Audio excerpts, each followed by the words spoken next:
Hello students, आप सभी का आज की क्लास में स्वागत है। तो हम पढ़ रहे थे, पिछली कक्षा में हमने पढ़ाया विश्व में जनसंख्या वृद्धि के कारण।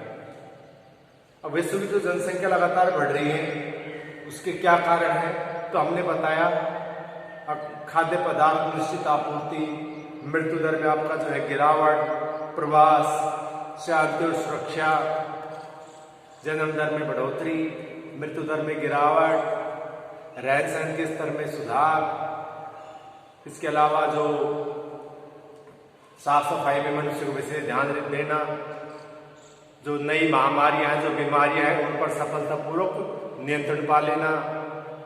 तो ऐसे बहुत से कारण हैं जिसके कारण जो है विश्व की जो जनसंख्या है उसमें मृत्यु दर में तो गिरावट आई है तेजी से, और जन्म दर में हमें बढ़ोतरी मिली है, देखने को मिली है। ऐसा सभी महाद्वीपों में जो हमें देखने को प्रतीत होता है, खासतौर से एशिया में, आपके उत्तरी अमेरिका में, ऑस्ट्रेलिया में। यूरोप को छोड़कर बाकी जो महाद्वीपों की जनसंख्या जो है तेज गति से बढ़ रही है। तो आज का बेटा हमारा टॉपिक है जब बढ़ती हुई जनसंख्या एक समस्या। अब आज विश्व में जिस प्रकार से जनसंख्या लगातार बढ़ रही है, तो उससे बहुत सी समस्याएं जो हैं पैदा हो रही हैं। और ऐसा अनुमान लगाया जाता है यदि इसी प्रकार जनसंख्या बढ़ती रही तो 2040 में, यानी आज से 20 साल बाद 2040 में जो है विश्व की जो आबादी 1400 करोड़ हो जाएगी, यानी 14 अरब हो जाएगी। तो इतनी आबादी को पृथ्वी के जो संसाधन है वो वहन नहीं कर पाएंगे, और इस प्रकार पृथ्वी पर जो है अराजकता का माहौल फैल जाएगा, लड़ाइयाँ होंगी, संसाधनों को लेकर झगड़े होंगे, तो विभिन्न प्रकार की समस्याएं इससे पैदा होंगी। तो इन्हीं समस्याओं को ध्यान में रखते हुए आज का हमारा जो टॉपिक था, मैंने बताया अभी, बढ़ती हुई जनसंख्या, यानी जो लगातार जो जनसंख्या बढ़ रही है, जनसंख्या लगातार जो बढ़ रही है उसकी समस्याएं कौन कौन सी, वैसे बहुत सी समस्याएं पैदा हो रही है, कौन कौन सी समस्याएं जो है पैदा हो रही है। तो बढ़ती जनसंख्या पहले अत्यंत तीव्र वृद्धि और भयानक है। अब जो जनसंख्या के लोगों जो बढ़ती हुई जो रफ्तार है वो तेजी से बढ़ रही है, खासतौर से भारत में, चीन में, इंडोनेशिया में, पाकिस्तान में, बांग्लादेश में या अफ्रीका में मृत्यु दर घट रही है और जन्म दर बढ़ रही है। तो इन देशों में जो है जनसंख्या लगातार बढ़ रही है, जिससे कि विश्व के विकसित देश और जो विकासशील देश हैं वो सभी देश इस दिशा में चिंतित हैं। समझ गए ना? इस बढ़ती हुई जनसंख्या में सभी देश लगातार चिंतित हैं। उसके बाद बेटा अगला पॉइंट है सीमित संसाधन। अब हमारी पृथ्वी पर जो संसाधन यानी पृथ्वी पर प्रत्येक वस्तु या प्रत्येक पदार्थ जो मनुष्य की आवश्यकताओं की पूर्ति करता है वो क्या कहलाता है? संसाधन कहलाता है। जैसे जल है वो भी एक संसाधन है, मिट्टी है वो भी एक संसाधन है, मेरे पास एक चौक है ये भी एक संसाधन है। यानी आसपास जो चीजें हमारे काम आती हैं, चाहे वो जैविक हो या अजैविक हो। जैविक संसाधन जिसमें जीवन होता है, जैसे मनुष्य है, पेड़ पौधे हैं, जीव जंतु हैं, जैविक संसाधन हो गए। अजैविक संसाधन जिसमें जीवन नहीं होता, जैसे अपना लोहा है, पेट्रोल है, गैस है, मृदा है, जल है, चट्टाने हैं, विभिन्न प्रकार के खनिज पदार्थ, कोयला हो गया। तो ऐसे संसाधन कहलाते हैं अजैविक संसाधन। तो बढ़ती हुई जनसंख्या से जो है जो संसाधन, जनसंख्या तो बढ़ रही है लेकिन उस रफ्तार से जो संसाधन नहीं बढ़ रहे, क्योंकि कुछ संसाधन तो ऐसे हैं जो एक बार इनका हमने प्रयोग कर लिया वो पुनः उनकी पूर्ति नहीं हो सकती, पुनः उनका निर्माण नहीं हो सकता। जैसे अपना कोयला है, पेट्रोल है, डीजल है, गैस है, एक बार हमने इनका प्रयोग कर लिया तो दोबारा से इनका प्रयोग हम नहीं कर सकते, अर्थात इनका नवीनीकरण नहीं हो सकता। तो इसलिए जो है जो संसाधन है वो सीमित है, संसाधन समाप्त होते जा रहे हैं और जनसंख्या बढ़ती जा रही है। तो दूसरी समस्या होगी सीमित संसाधन, तीसरा है वितरण संकेंद्रित। वितरण संकेंद्रित अर्थात पृथ्वी का बेटा 1/3 भाग ऐसा है जहां पर विश्व की 90% जनसंख्या निवास करती है।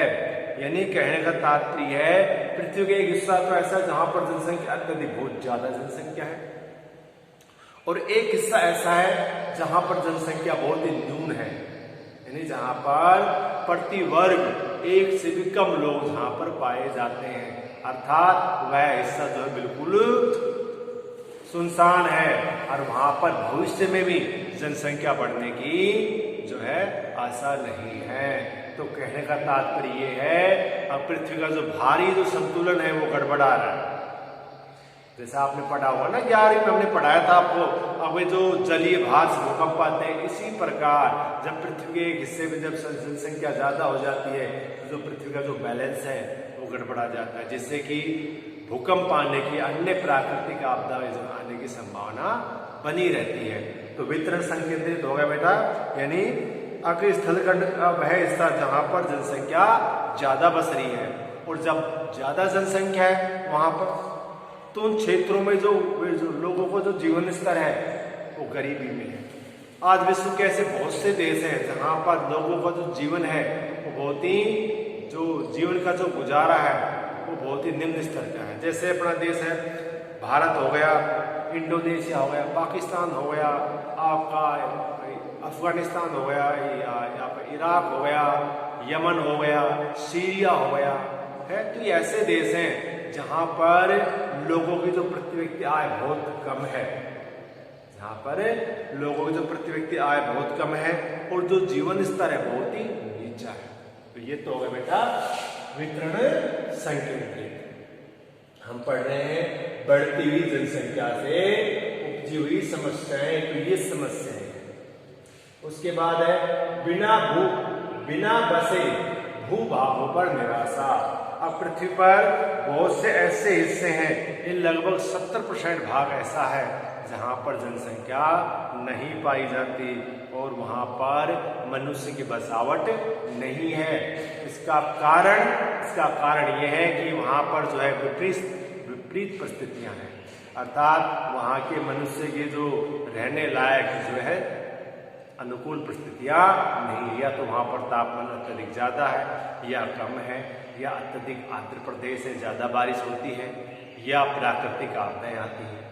तो पृथ्वी के बिना बसे हुए भूभागों में निराशा, आज मैंने बताया, और भविष्य में ऐसे क्षेत्र में जनसंख्या बसने की कोई आशा नहीं है। और इसका जो लास्ट पॉइंट है प्राकृतिक एवं मानवीय प्रतिबंध। अब पृथ्वी के ऐसे बहुत से हिस्से हैं जहां पर मनुष्य द्वारा जो है प्रतिबंध लगाया है, प्राकृतिक मानव प्रतिबंध, जहां पर मनुष्य जो है वहां पर सर्वाइव नहीं कर सकता। यानी कहने का तात्पर्य यह है जब किसी प्रदेश की जनसंख्या वहां के संसाधनों को धारण नहीं कर पाती, अर्थात वहां के संसाधनों का समुचित इस्तेमाल नहीं कर पाती, तो उस प्रदेश में बेटा भुखमरी फैल जाती है। उस प्रदेश में क्या होता है, भुखमरी फैल जाती है, वहां के लोगों का जो जीवन स्तर है बहुत ही नीचा हो जाता है, और धीरे धीरे उस क्षेत्र में जनसंख्या का क्या होने लगता है, ह्रास होने लगता है, कमी होने लगती है, या लोग वहां से प्रवास करने लगते हैं। तो ये तो हो गया प्राकृतिक एवं मानवीय प्रतिबंध। इसके अलावा बेटा बहुत से समस्याएं पैदा हो रही हैं। तो ये हमारे जो है 5 कारक हैं। अब बढ़ती हुई जनसंख्या से जो है समस्या, क्या क्या समस्याएं पैदा हो रही है, ये आपका होमवर्क भी है जो हम समझाते हैं। आप जो है कॉपी में उसको उतार लीजिए करें, क्योंकि हमने आपको कई बार काम इसलिए नहीं देते आपको, कल हमने पाठों काम आपको 3-3, 4-4 बार करा रखा है, ठीक है ना। तो ये समस्याएं हैं। अब कल हम चर्चा करेंगे बेटा, कल वाली क्लास में। अब जो बढ़ती हुई जनसंख्या समस्या, तो आज हमने पढ़ ली भी क्या क्या समस्या पैदा हो रही है, कल हम पढ़ेंगे बढ़ती हुई जनसंख्या को यानी काबू कैसे किया जाए, नियंत्रित कैसे किया जाए, इसका जो सॉल्यूशन है यानी इसका जो समाधान है वो किस प्रकार से जो है किया जाए, तो उसके बारे में हम चर्चा कल करेंगे। आज के लिए इतना ही, धन्यवाद, खुश रहो।